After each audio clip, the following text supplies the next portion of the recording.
Hey YouTube, we are back at Austin's new ICF home build. You can see AAA is pulled up with their pump truck, and I think Mud will be here in about the next 20 minutes, and my boys are still feverishly trying to wrap up. It's been a weird week. Today's the 3rd of July, and nobody's working the rest of the week. The plants are shut on Friday, so it's kind of do or die, so we are pushing a little bit. Just want to get real quick and show you guys the Zonts and Zuckles and how we attack bastard joints and everything. Kind of give you guys a full tour real quick. I'll show you how we do the lintel in front of the garage. But basically, if you're using Fox bucks right here, we just kind of tape them on temporarily, and then we do this. We use a 2x6, which is about the same thickness as the concrete, just maybe a ½ inch narrower. So it's putting pressure everywhere concrete will push. And then we brace it off kind of like a tic-tac-toe board on the bigger doors. Windows, same way. We haven't cut them out yet, but they'll get to it here just right as the concrete happens. But we'll cut those holes right there out so we can get a vibrator in there.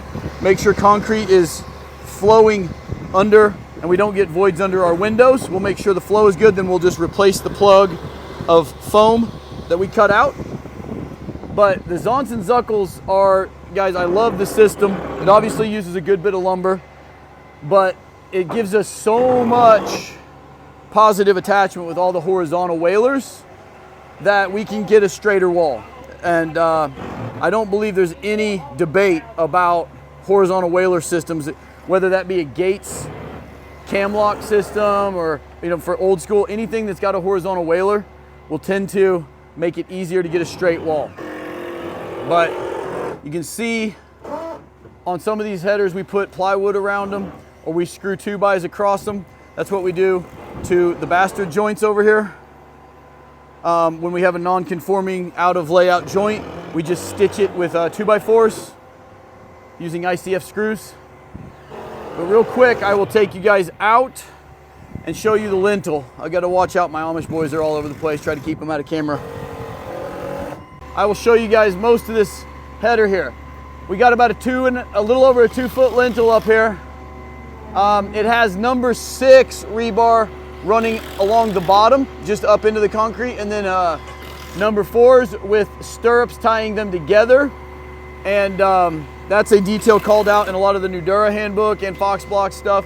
They'll give you kind of however tall the lintel is by how wide it is. There's certain things that are already kind of pre-engineered, and this one fits within that parameter, so we didn't need to get any outside engineering.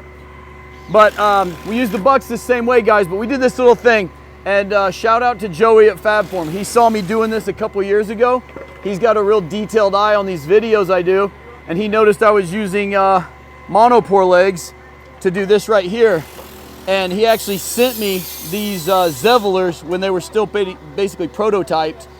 So, because that's an actual Acme threaded Zeveler, which is made to be reused and last forever, as opposed to a monopore leg, which is sacrificial, and I was getting multiple uses out of those.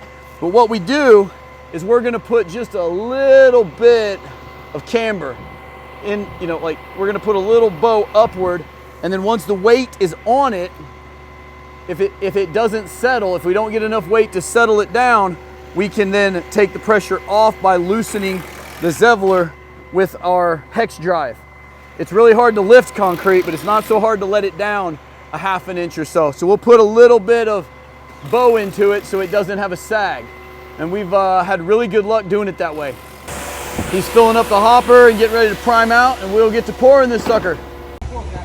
Okay guys, I'm gonna actually run the pump on the first truck at least while my boys are doing something. So these are the holes we're gonna cut out on the window bucks, and then we save them and we put them back in after we know we filled it up. So what they'll do is, as I'm pouring, it'll be trying to flow under here, but it'll be trapping air, and usually you'll get a void right in the middle if you don't run it basically mostly from one side. So they'll use a vibrator in both of these holes to try to force it to continue and let all of the air out, and then I'll finish it from the other side, and it should work. And that's how we handle these windows to keep voids out of the middle. All right guys, we're about 8 yards in on the first truck. I just gave the pump to Petey. You can't see him back there because he's behind the wall. But to put this nicely, you know how I feel about having good pump operators. And you know how I love my local pump operator, John. And a few weeks ago when I did that mono pour with some of my trainees, they had a different guy, and I just said, he's fine, but he's not quite. John Martin, I poured about the first 5 to 7 yards, and I'll just show you. This is me right now. I wasn't supposed to be pouring today, so if you could tell I was in flip-flops, you can't judge me, because I wasn't supposed to be pouring, and Austin said he had boots here for me. He doesn't always tell the truth when he's trying to get something done, but it's going great. But that pump guy tried to yank me off the wall about 3 times already. So in the interest of safety, I'm gonna let Petey take it from here. Safety for the pump operator, because if he pulls me off the wall again, it might not be good for either one of us. Anyway, it's going good other than that. This whole pour is gonna take a little over an hour probably. I'll hit you back when the boys get out of the way. All right, guys, not quite done. My last truck that we poured, I topped off from right here all the way around the entire place to right there where you can see the vibrator hanging over the side, and we ran out. Austin had ordered 30 yards and a callback, so there's the callback. Just topping off the wall through there and out in the garage. Marshall's got a few more yards coming. I can't stay. It's actually 4 o'clock, July 3rd, and I've got a couple places I got to get before they close. So I will bring you guys back before the end of this video and show you how the top of it looks. The guys are right now just string lining everything. They've got anchor bolts put in, and then they're string lining everything that's already topped off. So they'll be minutes after the last truck shows up. Pretty simple. You can kind of see out here, he's looking up top and telling them which way to move it, and Marshall's just very gently moving everything with these zuckles. Super great system. Super easy to adjust and get them just string lined straight. All right, I just heard the boys pull up, so they're gonna be in my camera in just a minute, so I'll give you guys a quick tour. Austin's guys came and stripped the rest of these forms, and my boys will put the staircase in, which is normally done beforehand, but this job's been a little bit discombobulated anyway, as my crew's doing some and Austin's is doing some. But kind of give you a quick tour. The walls are good and straight. Everything looks nice.